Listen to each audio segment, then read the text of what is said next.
Was that 4? Yeah, 4 from when I had my first. Oh, so love be with you, ooh, ooh, is 1. And then the second part of that first line is 2. You know what I mean? Each time we, on the tag. Yeah, On 1, the tag, it's gonna 2, be, yeah, this much is 3, 1. 4, okay. Except instead of their thing, I think says do it 6 times, and I wrote in there 5 times, but let's do 4, because I like, I like. So here's number 3. Lovely with you. Here's number 4. Lovely with you. Yeah. But that's different than what you just said. You said end on this note, A, instead of G. That's what I. So love be. Here's. The chord was right though. I mean, just follow me. We'll end it where it ends.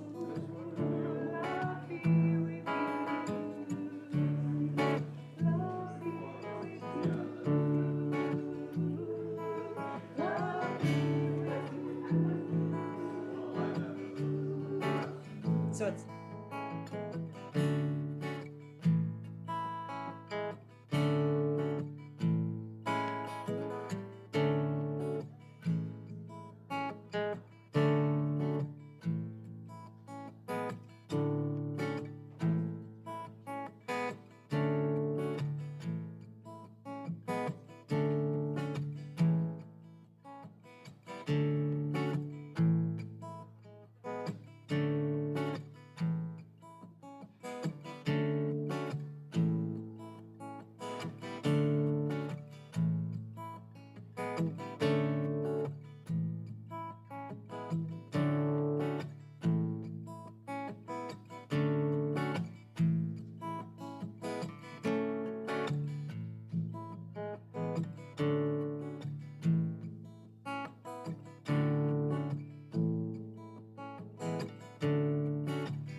dance through a windy green with our hair undone and our souls serene. Oh, to dance through a windy green with our hair undone and our souls serene. Oh, I can feel our love is real. Oh, I can feel our love is real. Oh, to dance on a sunny hill with our feet undone and our joy fulfilled. Oh, to dance down a snowy hill with our feet undone and our joy fulfilled. Oh, can you feel our love is real? Oh, can you feel our love is real? Through the seasons and through the years, love carries us through the smiles and tears. Through the seasons and through the years, love carries us through the smiles and tears. Oh, we can feel our love is real. Oh, we can feel our love is real. Oh, we can feel our love is real. Oh, we can feel our love is real. Good morning. We will be opening our service this morning with two songs. First, Right Where I Belong, followed by Spirit Loves to Dance. So, I heard that.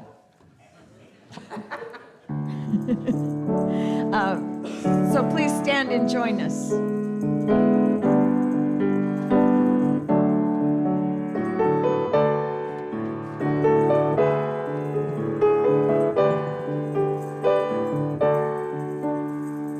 Look at this glorious morning.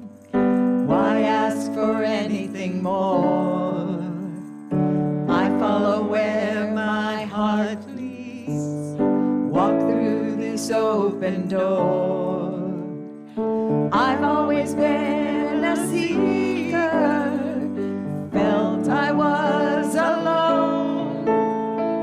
Now in this room full of smiling faces, I know I found my home. This is where joy lives. This is where love is. There is a place where I am strong. This is where eyes meet, where kindred hearts beat. I am right where I belong. Oh, oh,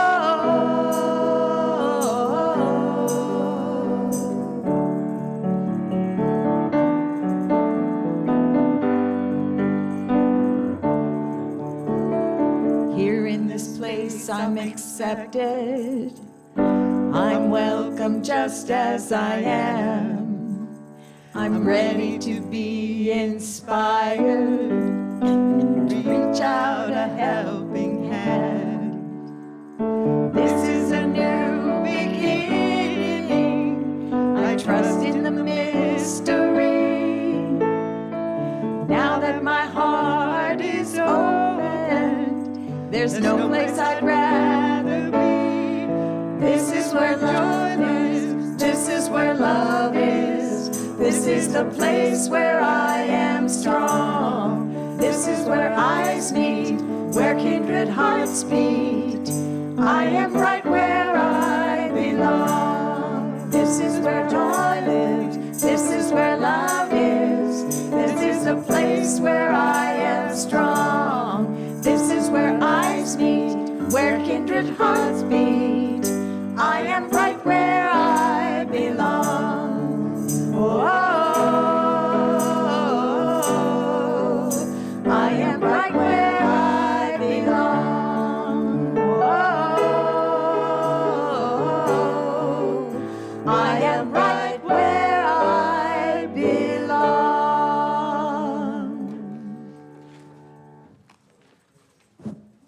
Okay, and Spirit loves to dance. So come on, put on your dancing shoes.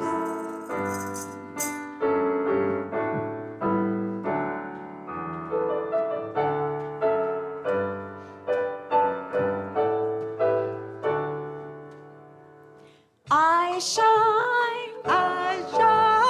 feet dance, heart sing, when given a chance,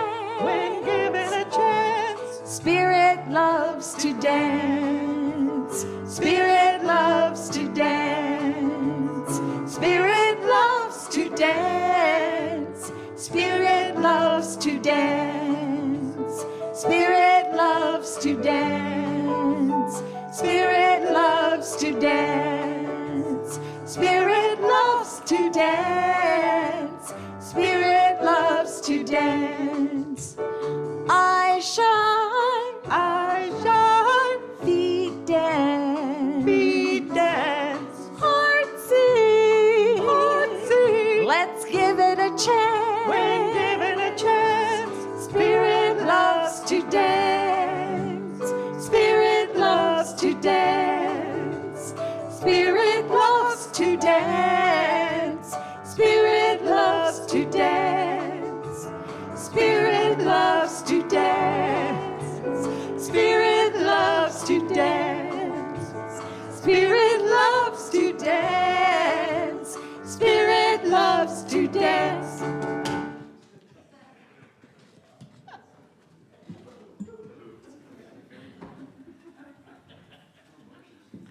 Good morning, Unity of Bellingham.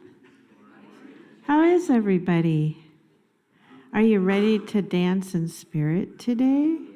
Oh, yeah, Howard is. He's dancing in the sound booth. Yeah, awesome. Okay, so we'll begin with lighting of our Christ candle. In the beginning was the one presence of the undivided and unmanifest pure spirit of life, light, and love. In its generosity, it shared itself, its consciousness, and its love in the visible form of creation. We acknowledge this presence within us and as us. The creative energy of the divine feminine and masculine expressing in all our giftedness and creativity. We acknowledge this in our companion Mother Earth and in all sentient beings. This universal presence in everything we call the Christ. We light this candle as a visible reminder of the Christ presence expressing in, as, and through us in this present moment. Let's own it. Right here, right now.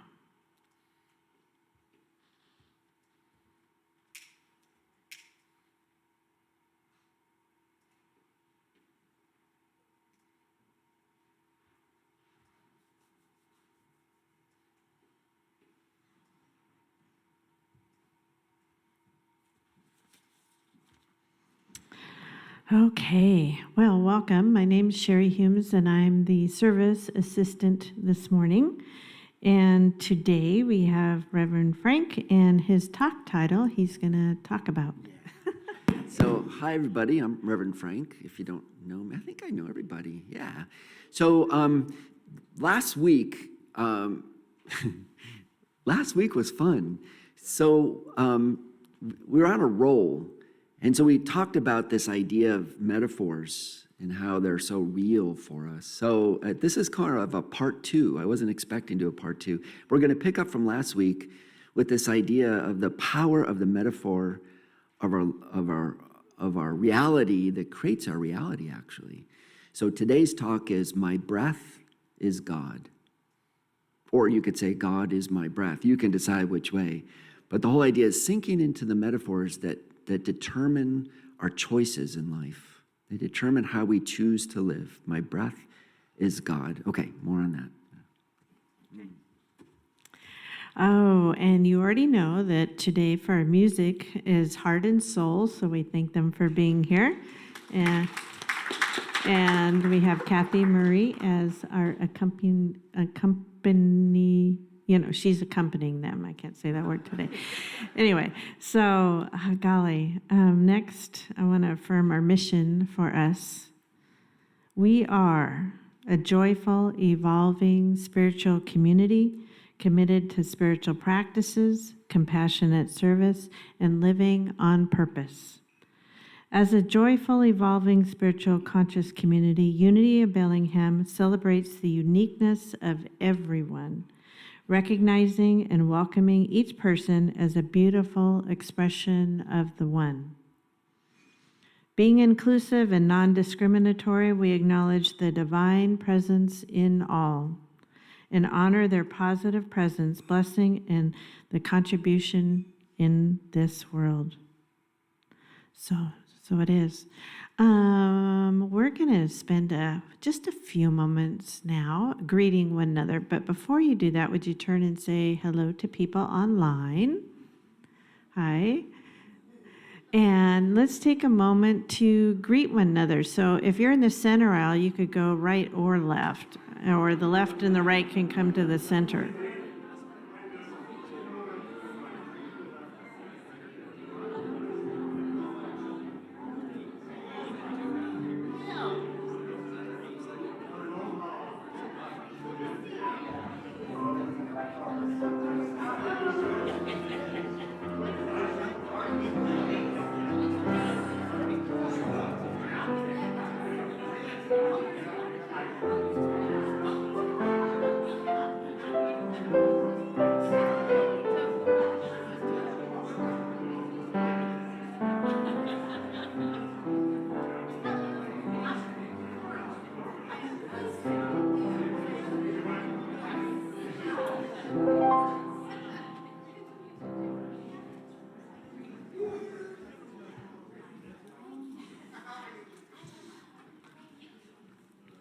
Okay.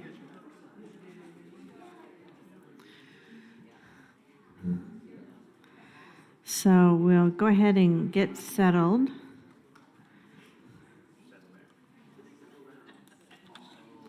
Oh, I didn't say settle down, I said settled. Don't put words in my mouth. Oh, okay. Oh, we can tame the shrew, yes. Okay.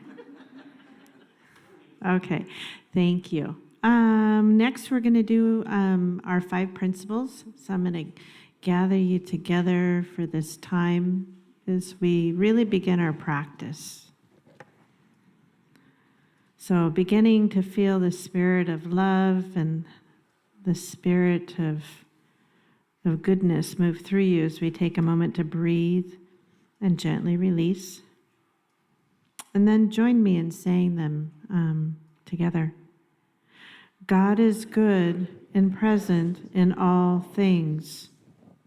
The holiness of God is my own true nature. I am creating my experiences by how I think, feel, and believe. My thinking is guided by my daily affirmative prayers and affirmative actions. I follow and am sustained by these values in every way, every day, and so it is. Okay. And so please enjoy the music as we begin our time of contemplation.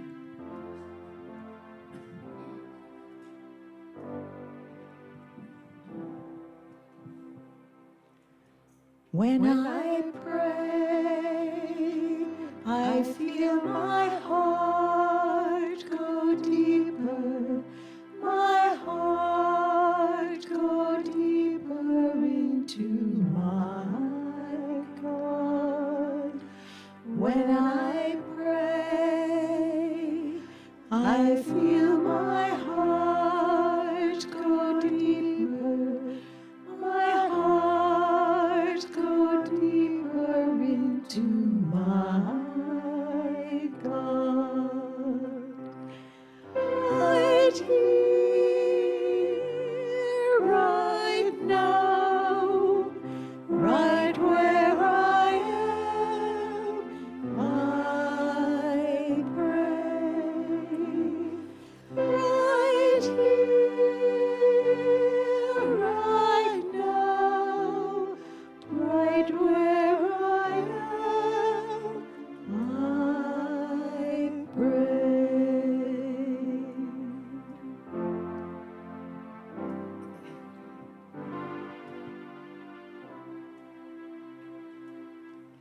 When I pray, I feel my soul go deeper, my soul go deeper into my God.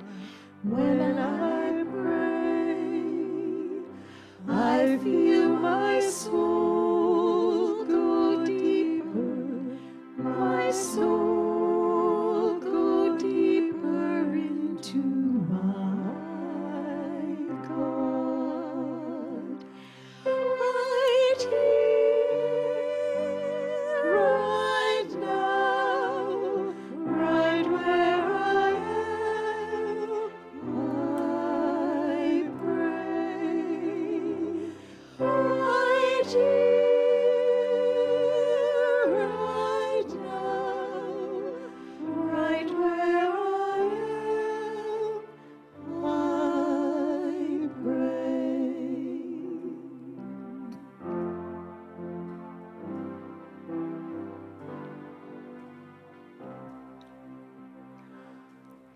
When I pray,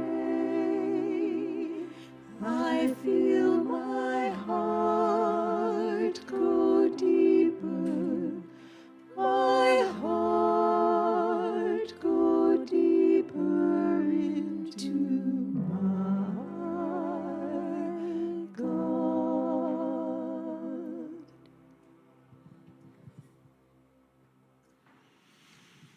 Oh, when we pray. When we join in prayer, you and I can pray throughout the day, but the collective embrace of prayer with others creates a synergy. Take this moment to feel the joining of hearts and minds as we affirm peace on earth, safety and love for every woman, child, and man, wherever we are, wherever anyone is, God is. We send our loving thoughts, peaceful thoughts, to the Middle East, to those on Maui affected by the volcano and lava flow. Take a moment to set your own intention for peace, security, and love for all. In the quiet of prayer, ask and you shall receive. Affirm, I have faith in myself and in Spirit Divine to cope, to thrive in any situation. I am open to possibilities as I embrace life unfolding.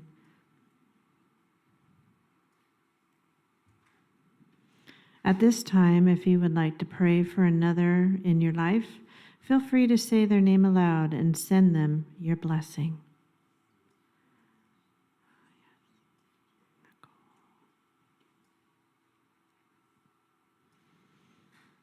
And now, as we continue into a time of meditation, I'm going to begin with reading a poem by Teilhard de Chardin.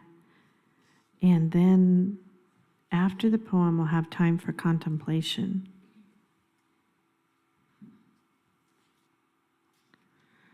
Above all, trust in the slow work of God.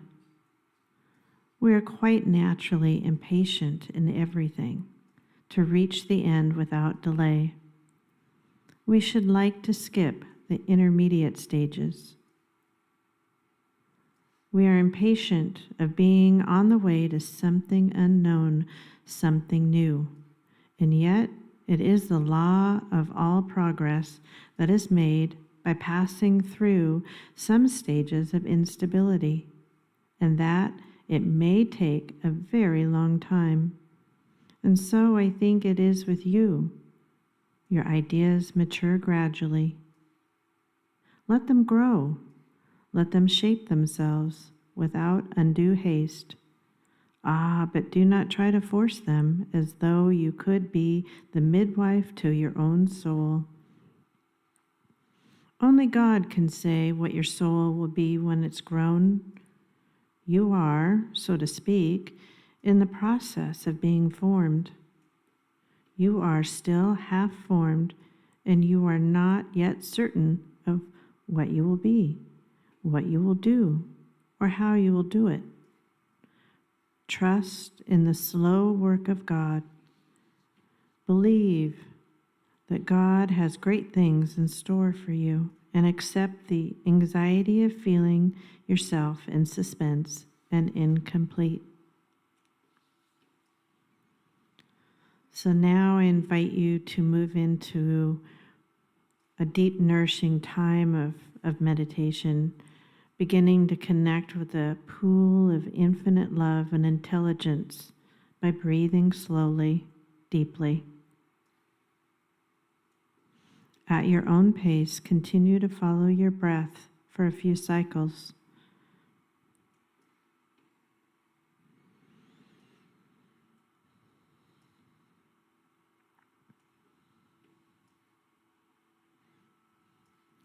Meditation opens our minds and hearts to the canvas of our soul, the canvas of you unfolding. Slow and sure, you co-create with God.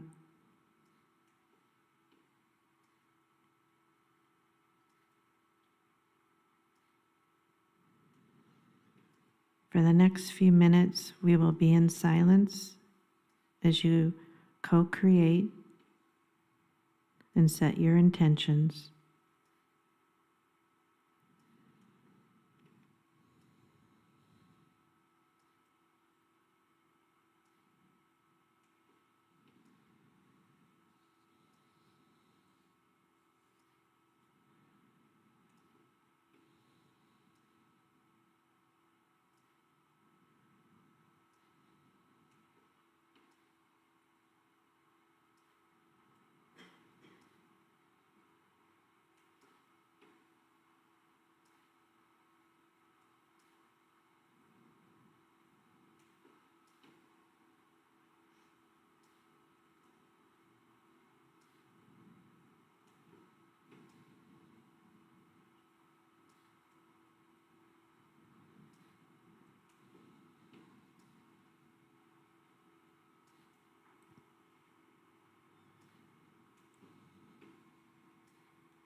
As you breathe, know that the infinite love of God is present. It's okay if you're not certain yet of what you will be, what you will do, or how you'll do it. But since you've asked, it is given. Since you've pondered, it will develop. Breathe in.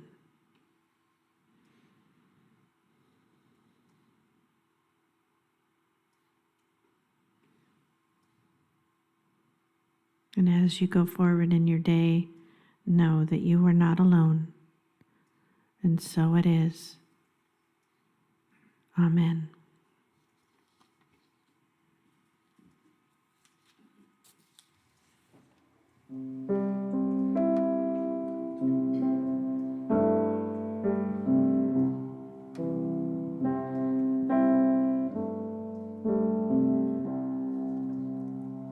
I will surrender to my greatest, highest good. I will release any fear that blocks my way. For every step I take is taken in pure faith, and I am stronger every moment, every day. My mind is willing and my heart is open wide. I trust my instincts and let Spirit be my guide. I vow to live a that's real and true and free as I continue walking in this mystery. There may be walls, there may be roadblocks in my way, but I can choose to take a higher path each day.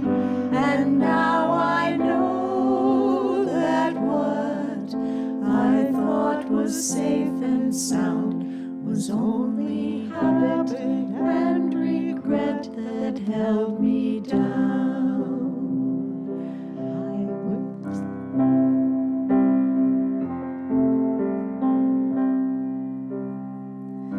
I will surrender to my greatest, highest good.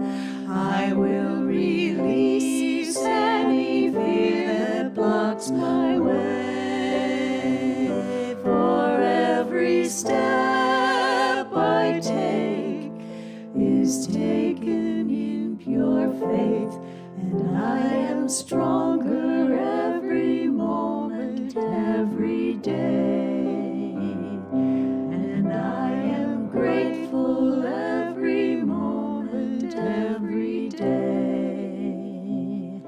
And I am kinder every moment, every day.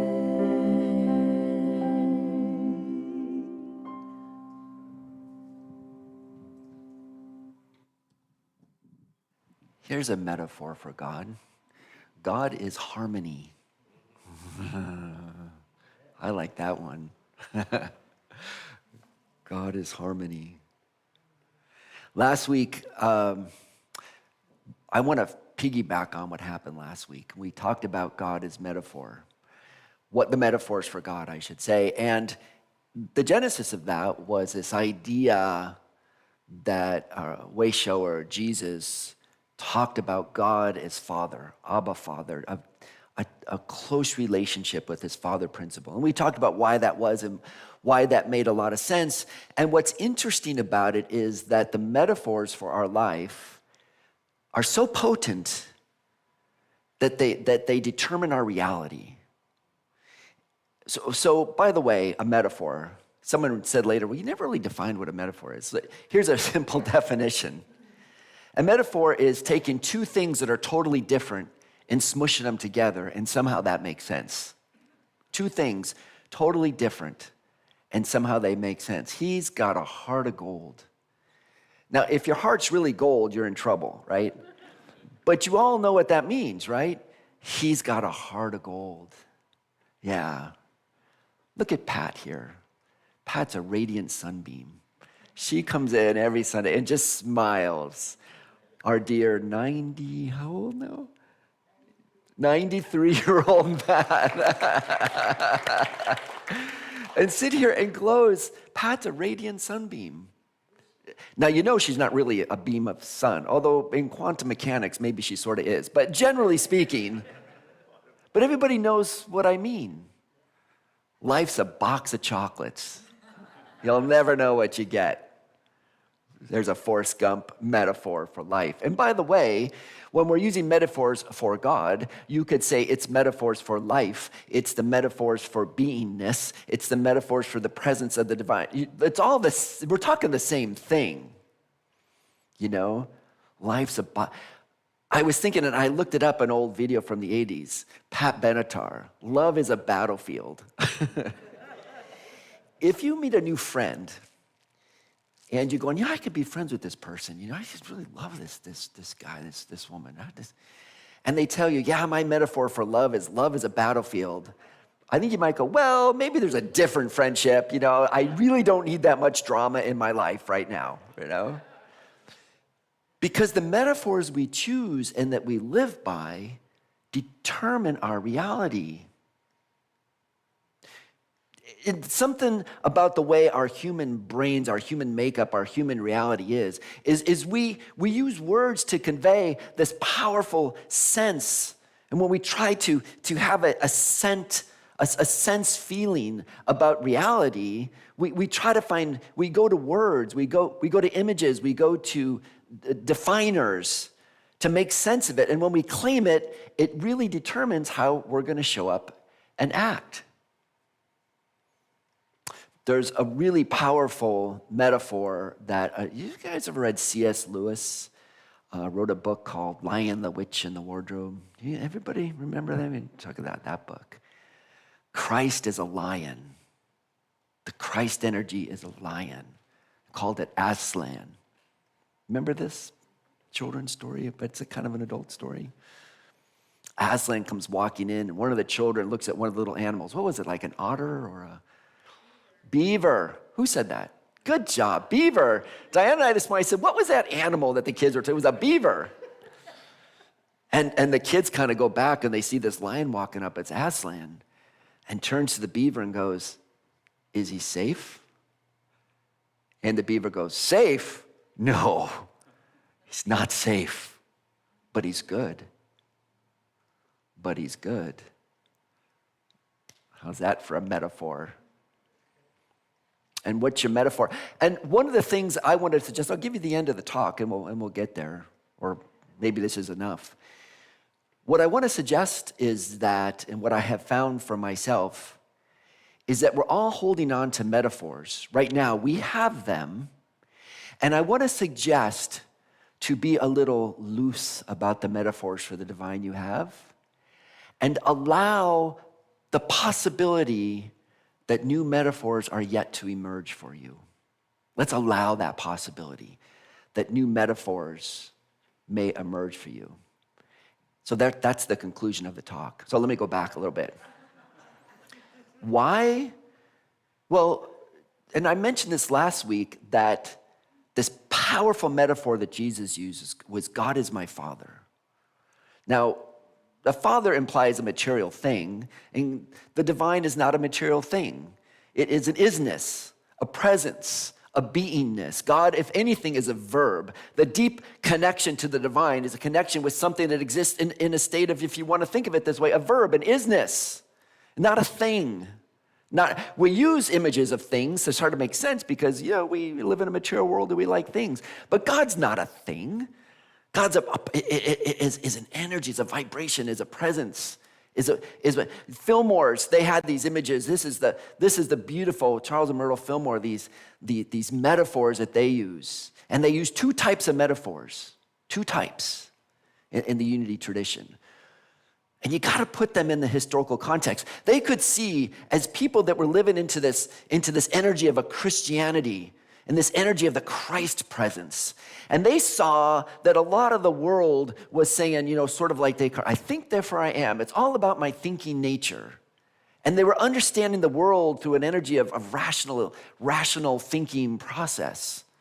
And it took them away in many ways from their hearts, from the sense feeling of the divine, because it's not all about just how you feel, it's about how you think. Thinking was guiding the day. This was modernism, this was the Renaissance, this was the evolution of our understanding of the power to change our planet by the way we understood things and thought. And the Fillmore said, but the divine is in that. The way you think is the process of the divine.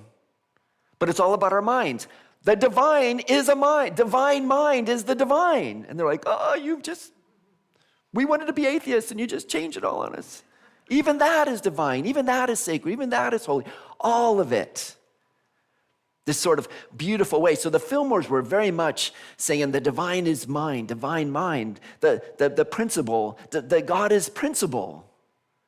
Everything that is and the reason it is and the way it is all comes from this principle, this divine principle that unfolds and emerges and evolves into the divine presence in all things. So that was sort of the impersonal side of things. And then on the personal side of things, they said every part, every power, every principle, every sense of your being as a human being in your body is divine.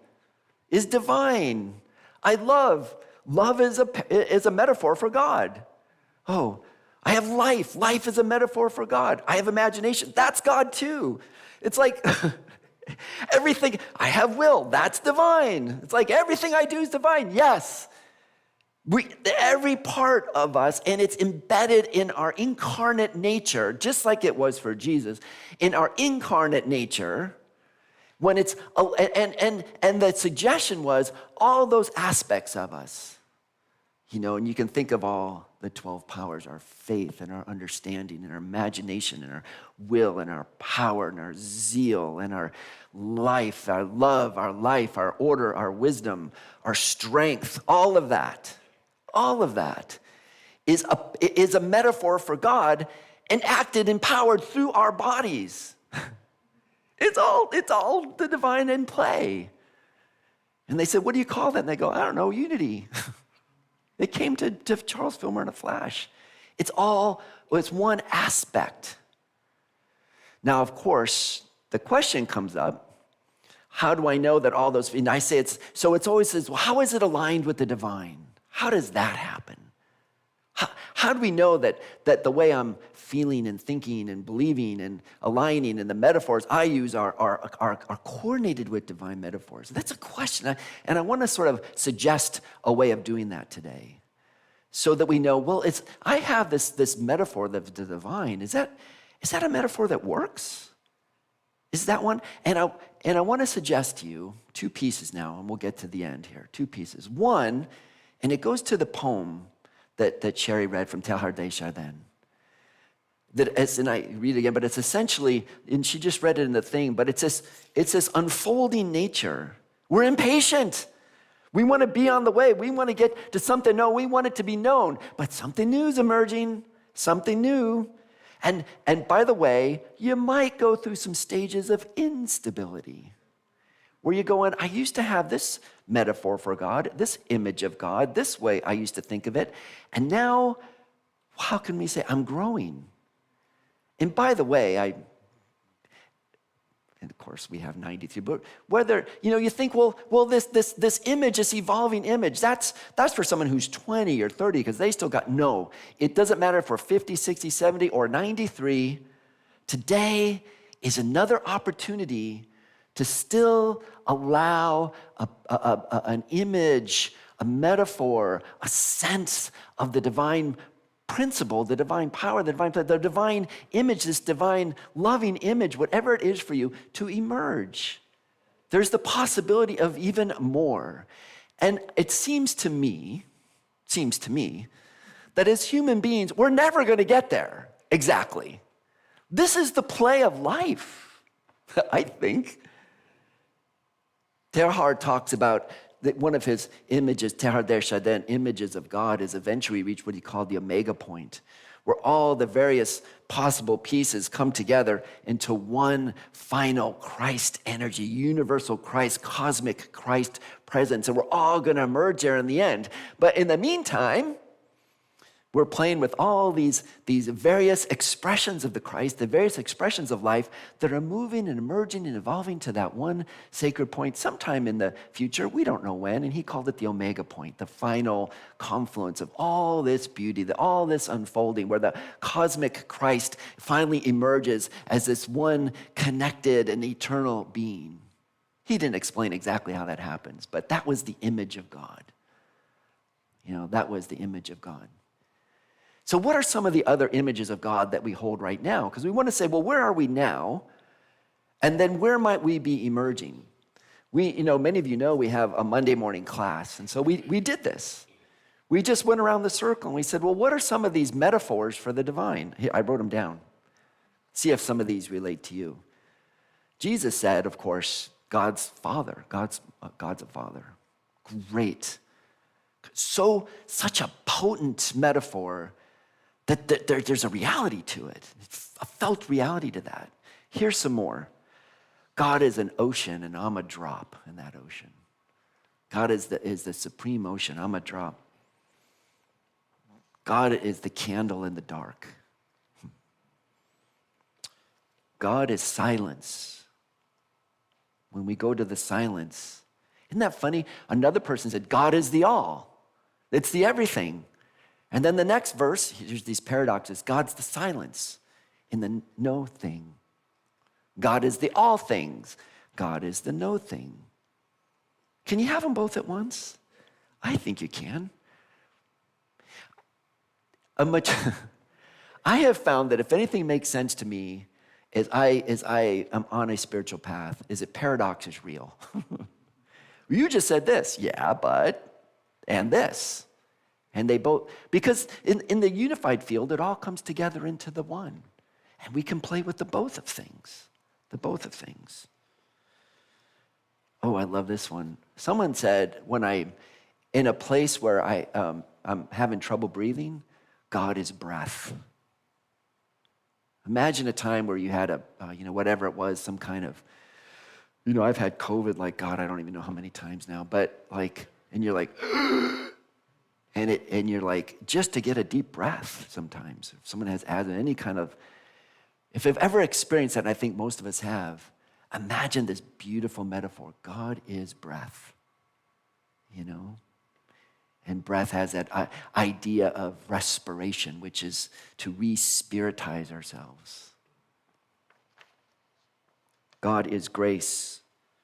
Not only is God love, well, that's one of the 12 powers, right? God is love. God is all that is love. Add that on. All that is like love, that is the divine. God is peace. God is my best friend. Yeah. I don't know if you can be best friends with principal, but I think you can. It's a felt experience, right? God is reality, depth, intelligence, alive and energetic. God is expression, all that expresses. Every possible thing that can express is the divine. God is feminine. The feminine is God. I love that sense of, especially in a time where we maybe feel sometimes in a situation that feels hyper-masculine, God is feminine, balance, yin and yang. And you feel that part. I love this one. God is sanctuary. That came up in our visioning. What if we were a calm, safe, is it safe? No, but it's good. Good eco sanctuary, God is the Hildegard. God is the how'd she say it? The Veritas, which doesn't really exist as a word. Hildegard of Bingen, the great mystic. Veritas. She smushed the word truth and the word greening, into a new word. Veritas, Greening truth. God is the greening truth of things, the verdancy of all things that birth forth. And so we stick with Teilhard for a second. And if you find that these images, like an image that Jesus would have used, works for you, use that. The suggestion was God is Father. Does that work for you? It works for me, and it's potent, especially in his time and his place and his culture. Why? I'm the eldest son and I adopt all there is of God. And that's the energy of the I am that I am speaking from. As the child of the divine, that I am conscious is within me. Oh, and it's in you, by the way. Use it. Use that. Whichever metaphor is the one that emerges for you now, feel into that. But also recognize that it's determining how we act. And I look at what's going on in the world and I go, what's your metaphor of God that had you choose to do that thing? What's the metaphor that's plain that had you choose to do that thing? I ask it of myself. I can ask it of not only people, but of communities and of countries. What metaphor for God is playing here? Charles Fillmore talked about this notion of the three, and it's still pretty valid psychologically. You can think of it this way. Jung would say it a little different, but he said there's the conscious awareness that we're at, and there's the subconscious that is working in us, but we haven't seen, or do we recognize that there's some energy underneath the surface that's informing how we choose to live our lives. You could see that in Jung and psychology, I'm sure, yeah. He added another thing, the Fillmores added another thing, the New Thought teachers. There's what they called the superconscious. the super conscious. Isn't it funny? I always go up and down, like, because we stand upright in a planet with gravity, so this is what we do. But it's not up and down, but you know what I mean. The superconscious is the energy of the divine input. And what the Fillmore said is that divine input doesn't come from the superconscious into our conscious mind. It doesn't work that way. They suggested that the superconscious, this input, this divine energy, this divine vibration, this divine signal, if you will, that wants to manifest in our life, works through the subconscious and then rises into our conscious mind. So to get there, we have to go to the place of our subconscious to hear the superconscious mind. Well, how do we get there? Meditation, art, journaling, spiritual yoga, all the spiritual practices where we allow silence and energies, Reiki, to come through from the superconscious to the unconscious. And when we look at pictures, I know you've probably done this, what we see in our conscious mind is like the tip of the iceberg. And I always love these pictures where like there's this iceberg and there's this big ocean liner, right? And then the bottom of the iceberg is like ginormous. It's a big field, the subconscious, that the superconscious works through. So it comes through in our dreams. We do dream work. That's another way. I was sitting there the other day, and I was thinking about these metaphors for God. And I don't know, it was Monday night after our talk in the Monday class. And I had this dream. And in this dream, I'm just standing there in this field, and there's a giant like rock, and this stone, like a giant disc, rolls away. And out comes this male and female lion. And I'm like over by a rock, so I turned around the rock, and I'm like, okay, bears, you run, and mountain lions, you look big. Are you playing a pop? What are you supposed to do when two giant lions are walking to you? Is it run, hide, fight? What was the rule? I couldn't remember in my dream what I was supposed to do. And tell a joke. Yeah, when that male lion said, I wasn't thinking. Show these two lions, and I turn around, and this male lion walks right and puts his face right in my face. And I jumped up on the rock, and I'm like ready to run. I'm like, I'm not going to run away from this lion.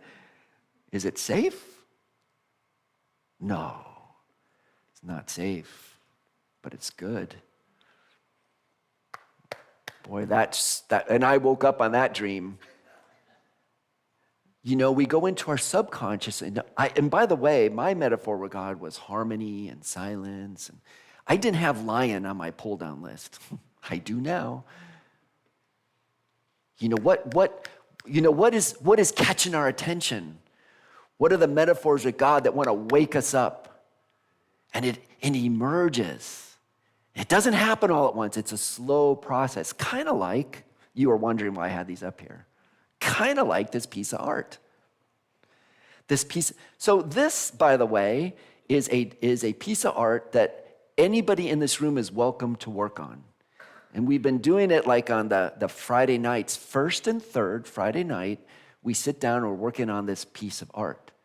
And it basically was about 50 magazines where we tore out pictures, and it's like, here's red, here's blue, here's white, here's green, and we put them into piles. And then different people at different times come together and are putting together this picture of the Pacific Northwest with a mountain, and you can see the sun has the 12 powers to it. You can't see it yet. We got 112 power, zeal, and each of the powers is a color. And this piece is going to go right in the front foyer as you walk in on the left on that big wall. And I wanted to show it midstream because it is a great metaphor for how things emerge. And I can remember 2 different nights I was with Diane, and we were here, and we were ripping up pieces of magazine. And Malin says, yeah, you put them all down, and you glue them on, you make a picture. I'm like, are you sure?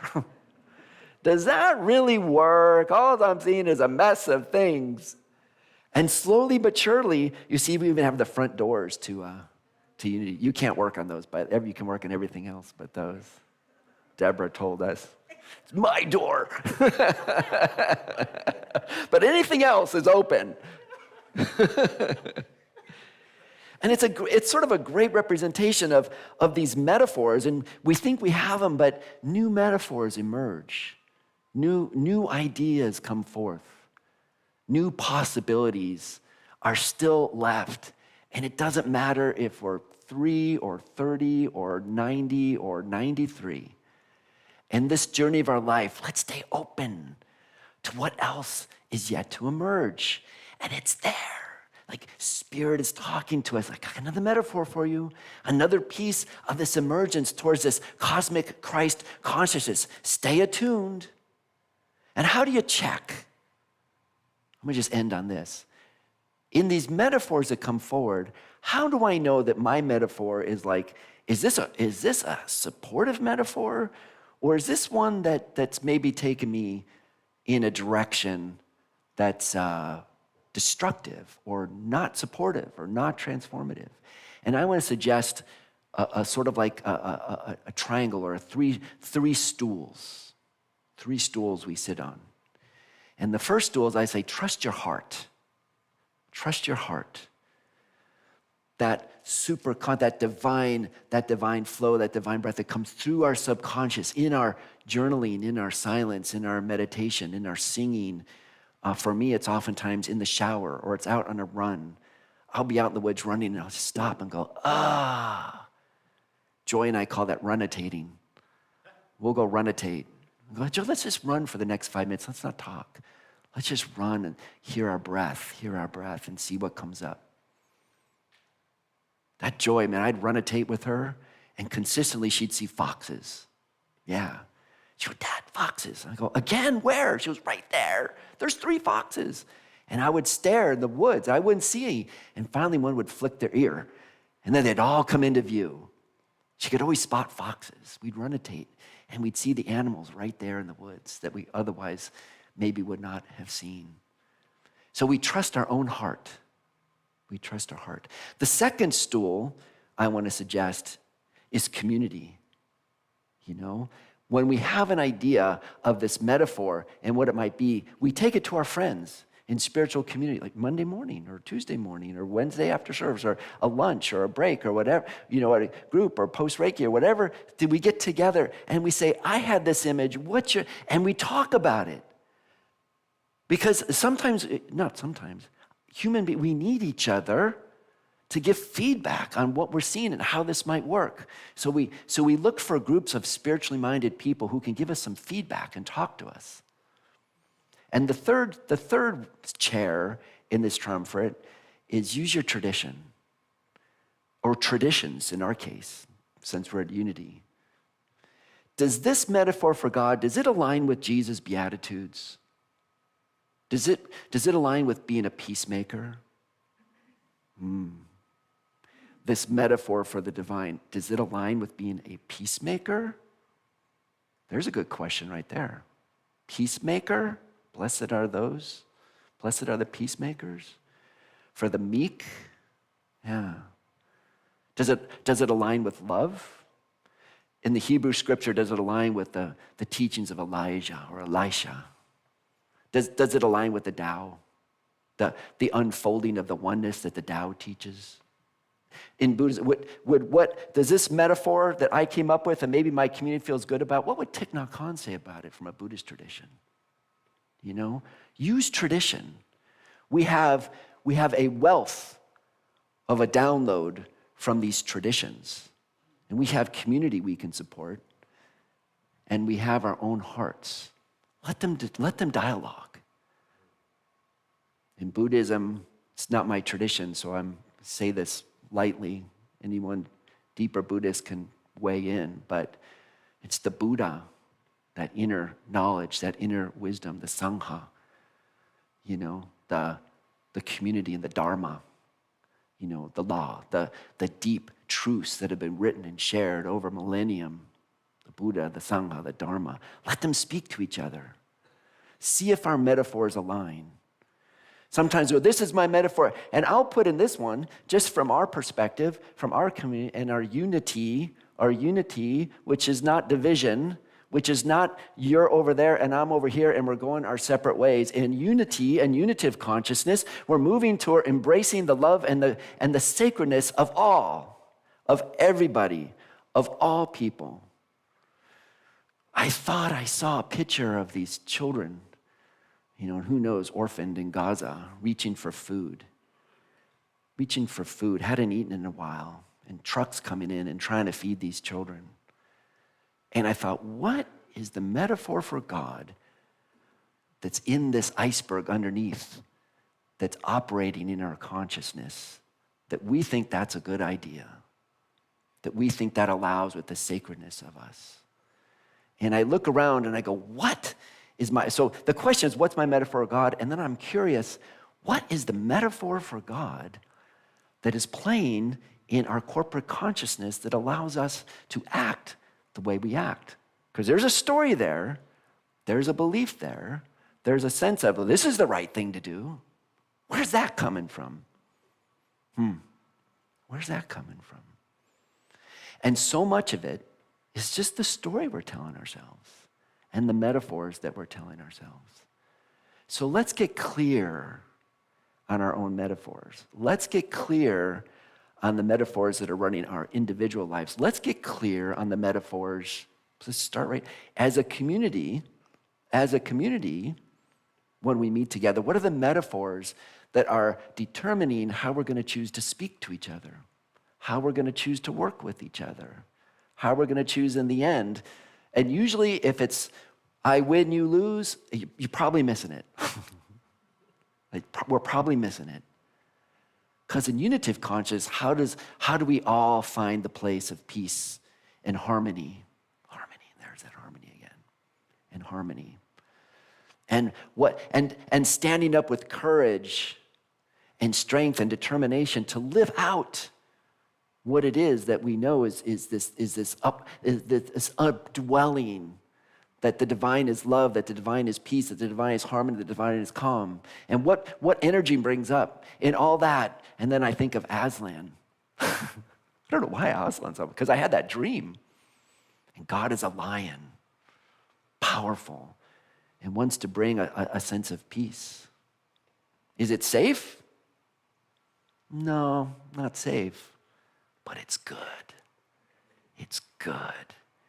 And there's one presence, one power active in the universe and as our lives. God is good, omnipotent and present in all things. There's a metaphor for the divine. Just go to our principles. And if we really believe that, how do we act? How does that show up?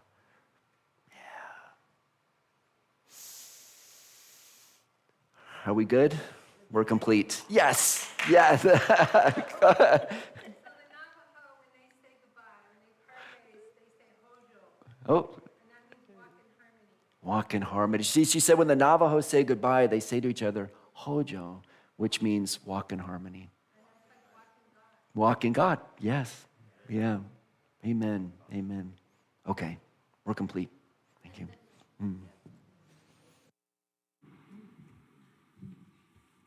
My practice of life, like a walking meditation. So I I don't run anymore, but walk-atate. Again, laundry-atate. Lothamonitate. Pardon? Pay your bills-atate. Yes, that would be a good one too. So now is our time for offering.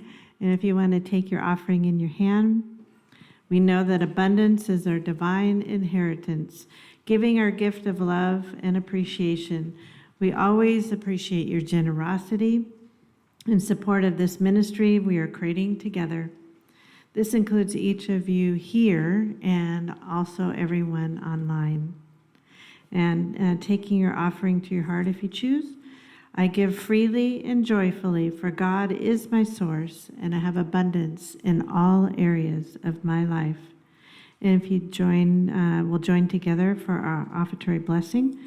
Divine love, through me, blesses and multiplies all that I have, all that I give and all that I receive.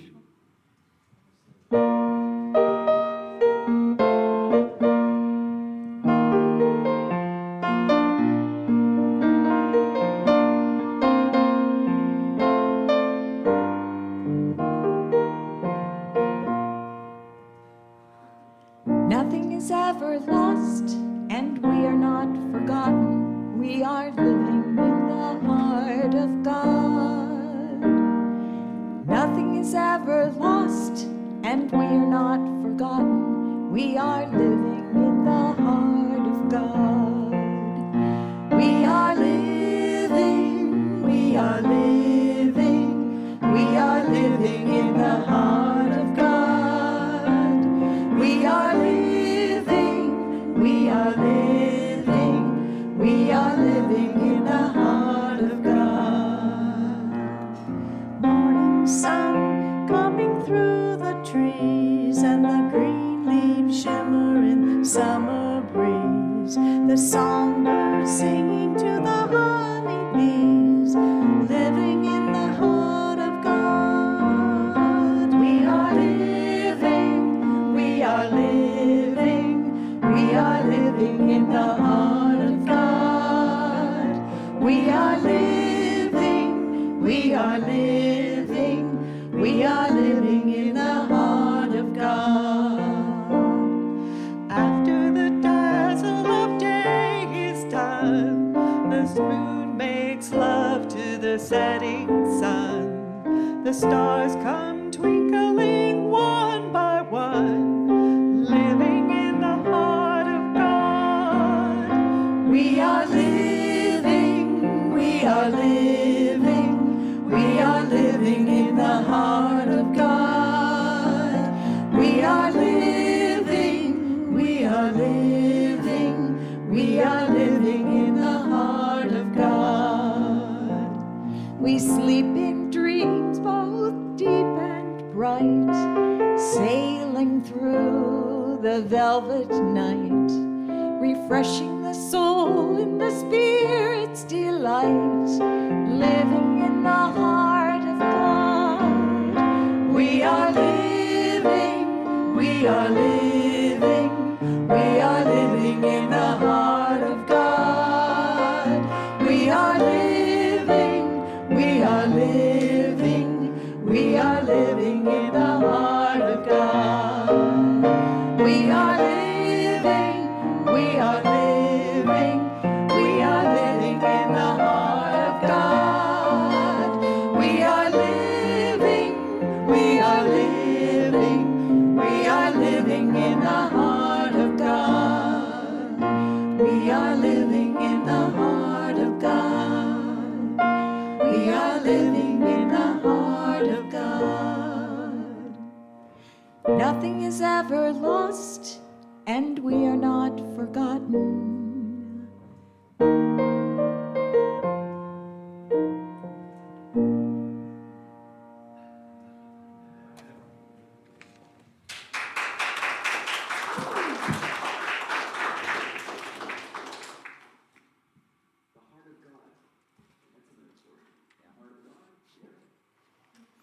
The heart of God. Yeah, good metaphor. And so we bless these gifts and with so much gratitude in our hearts. What flows in and then what's able to flow out, and this circle of good, this circle of prosperity, this circle of abundance. And we accept these gifts with so much gratitude, and we allow them to go forth to do the work in the ministry of unity of Bellingham. And also for unity worldwide, for peace on our planet, always for peace on our planet. So it is. Amen. Thank you, Aaron. So just look in your bulletin. I only have two things. Really, I want to mention that Snoop's coming up in July. There's a sign up out there for Snoop. And if you haven't played Snoop, it's incredibly fun, silly, good, cards, throw the dice, turn cards over, lots of excitement. We'll do a demonstration here coming up. But it's going to be a Snoop night, and there's going to be dessert. It's just a fun night to hang out. And if you haven't done Snoop before, we'll demonstrate. But there's a sign up outside, and we set up a bunch of tables for 4. We move around, and we play games. And then we have dessert. And it's a lot of fun. And there's prizes and raffles, not to be missed.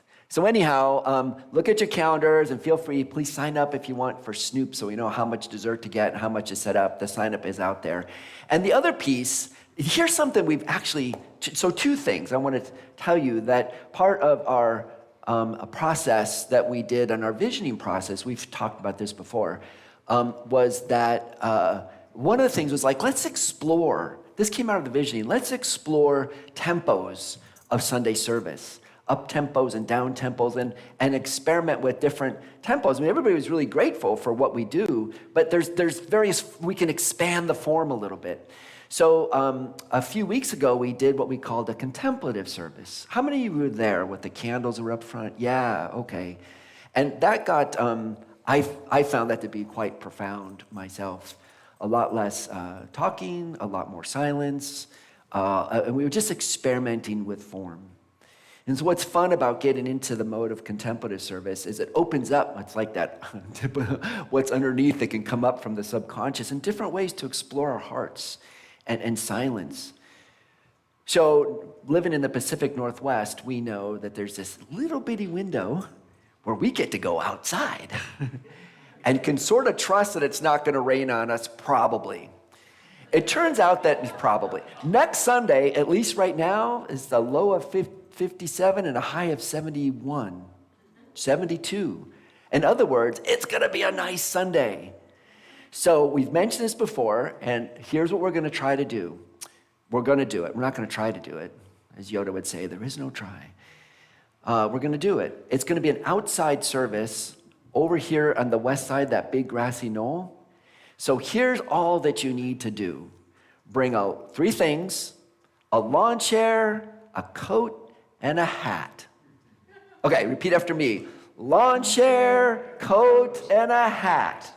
And the reason is, when I was over here at 10 this morning, 3/4 of it's in the shade. We can go out right now and see. I bet half of it's in the shade. The other half's in the sun. Take your pick. You'll be able to sit where you want. And right now this morning, I mean, and if you're watching online from anywhere in the Midwest, I got a fleece on, sorry. I know it's 105 degrees in Chicago today, but it could be, you know how it is, it could be rather cool in the morning. So whatever it takes for you to feel comfortable. I don't remember there's many bugs out there or many things that are too much of a nuisance. Jay Scott worked really hard. I can't even use the words, but a bunch of these little machines with antennas, he stuck them on chairs between here and the spot, and somehow was able to get his signal jump across, and we can have it filmed live. If you want the technical details, talk to Jay Scott. These little machines with antennas, they worked. Thank you, Jay Scott. So we will have a live service. We'll be able to do it, and it'll be a little bit down-tempo. It'll be a contemplative service. In other words, there's going to be a lot of time to listen to nature in this service, but we have some things to share with you as well. So remember, and here, let me ask you this. If you have more than one lawn chair, bring them all. We have 6. Because no matter how many times we say, bring a lawn chair, a coat, and a hat, we'll get here and go, oh, my lawn chair. So if you have more than one, bring them. We can also bring a lot of chairs over there, but they don't sit as well in the grass as your lawn chair will sit. We've never, to my knowledge, had an outside service at Unity of Bellingham. So we're gonna play and we're gonna experiment. Oh, if you want to bring a blanket and just sit on the ground, you can do that as well. That's possible as well. Sun or shade. And by the way, if you feel like you're not necessarily super stable on your feet and you feel like, I really don't feel comfortable walking around the grass, that's fine. We're going to make it so that the edge of the service will be on the asphalt. So we'll put some chairs on the asphalt for people who really don't want to get into the grass or don't like being in the grass, or maybe that doesn't work for them. Okay? Any questions on that? Or let me ask a different thing. What would be something that you could see, yeah, but if we have an outside service, you know, this could happen that wouldn't be good. What could you imagine? A what? Oh, a fire truck. There could be distractions. There will be distractions. That's okay. Distractions are a good part of a practice of staying present. What else could you see that we could make it? Because I want to be sure everybody who wants to come can come, and there's not something that makes them feel like, oh, an outside service wouldn't work for me, because how can we support you to show up and enjoy a service in the outdoors? Yes. Too cold. Yeah. I don't know if it'll be too hot. It's going to be 70 at 2, but in the morning it could be 57, 58. Well, that's that low. So it could be mid-60s in the morning. Are we good with blanket? Oh, thank you. Bring a blanket. Imagine, I'd love to start a campfire. I think we're in a no-burn system. The big reason I don't want to do a campfire is because then you're sitting there and it's all cozy and then the smoke starts blowing right in your face. Yeah, so we probably won't do a campfire. But Oh, there's those things called fire bowls, though. Fire bowls. Deborah volunteered to bring a fire bowl. Yes. Oh, we're going to have a fire. I don't know what a fire bowl is, but we're going to have one, right? It's just a big, you put logs in it, it's a live fire. Propane fire bowl. Okay, we're going to have a fire bowl. This gets better and better. Anything else you want to suggest? We've never done, we're co-creating the service as we speak. Anything else you can think of? If you could, yeah, Kurt. You guys talked about the volume, making sure that the volume is equal. Yeah. We'll talk to J. Scott, but he brought his speakers out there and they were pretty loud. I think we'll be okay. Yeah, David. Coffee and cocoa. Oh, we will have coffee. We'll probably roll back over here for food after service over here. Do you think, Rosemary? We're not going to bring all the food out there. Marshmallows?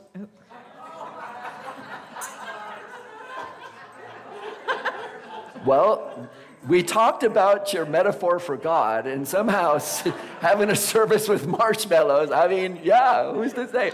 It wasn't on the plan. Yeah, Aaron. A what for puree? Fireworks. Okay. Yeah, the fire. Good thinking. Okay. A what? A lion. A lion. Bring a lion. Or a friend. Or a horse. How about for our first one, let's not do any animals. Oh, bring your dog. Bring your pet. Bring your dog. We're outside. Bring a dog. Yeah, okay. This is a great, hope can be outside, right? Yeah, if you want to bring your animal, that's fine. Maybe there's someone who's never been to an outside service before. When Diane and I were in Massachusetts and we were driving back through Maine, it was Maine, we were down this side street and we went by this big church and outside it had this huge tent with like 50 chairs outside and we went, oh, that looks good. Why not? So let's co-create and let's just roll with it.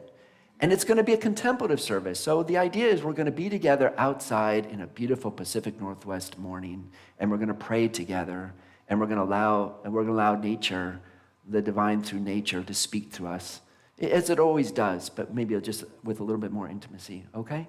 So outdoor service next Sunday. Yeah, good. Oh, and one more. Sherry had an announcement too.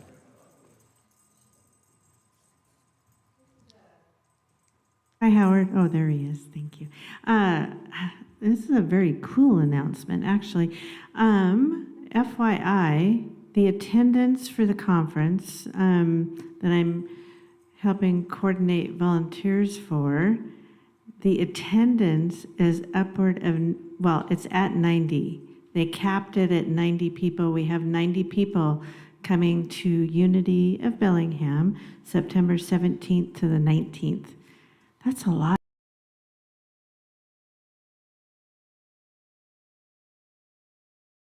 With you about how you can help, and many of you have stepped forward already, but what I'll do is I'll write a little blurb in the weekly newsletter that goes out electronically, and I'll have my email address and phone number on that. More information to come, but I think it's going to be all hands on deck. So that's what I wanted to say. Please stand for Love Be With You.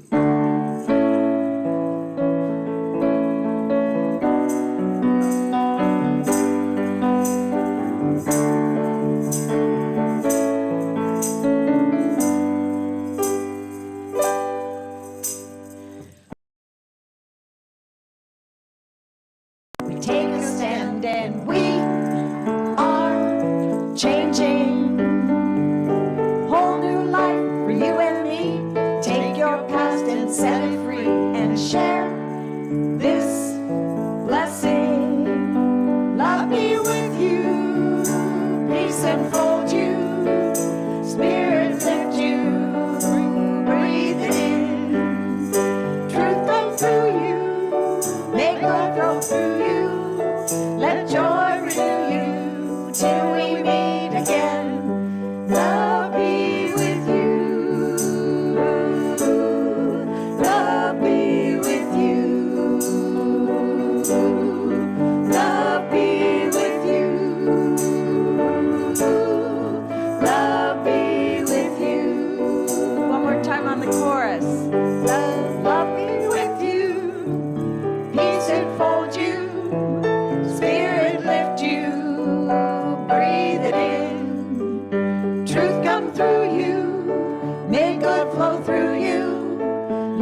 Oh, there we go. As we complete this time together, let us do say our prayer for protection, and we do include everyone, everywhere. The light of God surrounds us. The love of God enfolds us. The power of God protects us, and the presence of God watches over us. Wherever we are, God is, and all is well. Wonderful. And then we're going to stay put, and we can just kind of, yes, dear. I went over to Sonia's farm and did the Reiki with the horses. Oh, Now, if anyone is interested in that, it is the most wonderful feeling you will ever have in your life. Okay? You can feel the horses, honest to God. So I'm just sharing with you my experience with the horses and Reiki. And honey, please try it. Please. so the comment was about providing and giving Reiki to horses and how.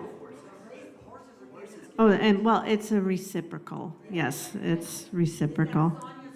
At Sonia's farm, yes, yes. So if you, if you want to know more about Reiki, you can talk to Jeremy or me, and then Sonia has a farm with horses that she provides support to the community with. So it's a great circle. Oh, it's the circle of life. How about that? Yeah. Anyway, okay. So we'll be singing the I choose love. I Choose Love. Thank you. Peace in my life is growing.